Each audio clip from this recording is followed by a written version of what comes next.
Gary Webb and the King, Chapter 5. Let's look at Walter Pincus in greater detail. Gary Webb has this to say in his book, Dark Alliance. On February 8, 1967, Walter Pincus wrote an article entitled, How I Traveled Abroad on CIA Subsidy. In this article, Pincus states how he had traveled to several international youth conferences in the late 1950s and early 60s, secretly gathering information for the CIA. A CIA recruiter had approached him, and he had agreed to spy not only on the student delegations from other countries, but his American colleagues as well. In 1975, Pincus was the person that the New York Times selected to review ex-CIA officer Philip Agee's best-selling exposure about the agency entitled CIA Diary. In this review, Pincus strongly suggested that Agee was in league with the Cuban intelligence services in a joint conspiracy to destroy the CIA. It's important to note that Philip Agee's book was not a flattering account of the CIA, and he was doing a lot of damage to the CIA. I remember seeing him on television back in the 70s. As stated previously, Pincus graduated from Georgetown Law, which is known by many as CIA University. Furthermore, the Washington Post has long been regarded as a CIA listening post. Donald Graham, the former owner of the Washington Post, had CIA connections. And the so-called bastion of press freedom, Ben Bradlee of Watergate fame, had serious connections to the CIA, which went unreported to the general public. Ben Bradlee's wife, Antoinette, was sisters with Mary Miner, who was the wife of Cord Meyer, who was a high-level CIA agent. Furthermore, Bradlee, Meyer, and James Jesus Angleton, the archangel of death in the CIA, were best friends. They were three peas in a pod and part of the Georgetown set. It's a bunch of fancy guys who get together and pretend to be masters of the universe. And if that wasn't enough, Bradlee was the boyhood friend of Richard Helms, who was a former director of the CIA.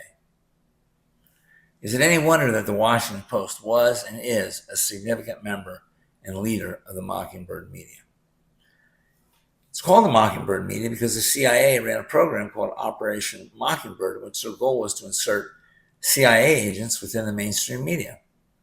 Don't take my word for it. This comes straight from Google AI, which is a tool of the elites.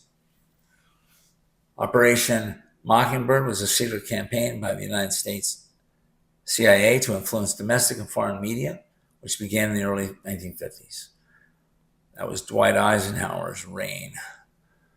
The operation involved recruiting prominent American journalists, editors, and publishers into a propaganda network to shape public opinion and disseminate information favorable to U.S. Cold War interests.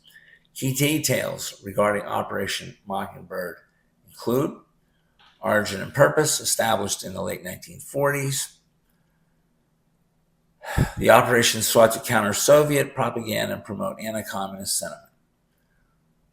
Wisner, who was the director of the Office of Policy Coordination, referred to his media apparatus as the mighty Wurlitzer, suggesting his ability to control media narratives from a central console. I assume he's referring to the Wurlitzer organ. Media infiltration. By the mid-1950s, the CIA had influence over at least 25 newspapers and wire agencies. Journalists and editors from major organizations, including the New York Times, Time, Newsweek, and CBS, were allegedly involved in the network, sometimes working as assets to plant stories, gather intelligence, or suppress news. Key figures: Frank Wisner, Philip Graham of the Washington Post, Cord Meyer, and Allen Dulles, who was the longtime director of the CIA, were central to organizing the effort.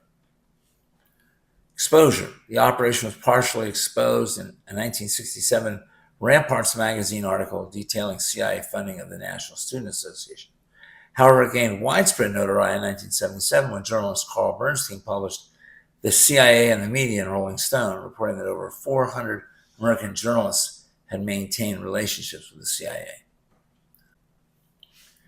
The existence of a formal unified program named Operation Mockingbird has been debated by historians, with some arguing It was a retrospective, popularized name for a series of separate, though similar CIA media operations.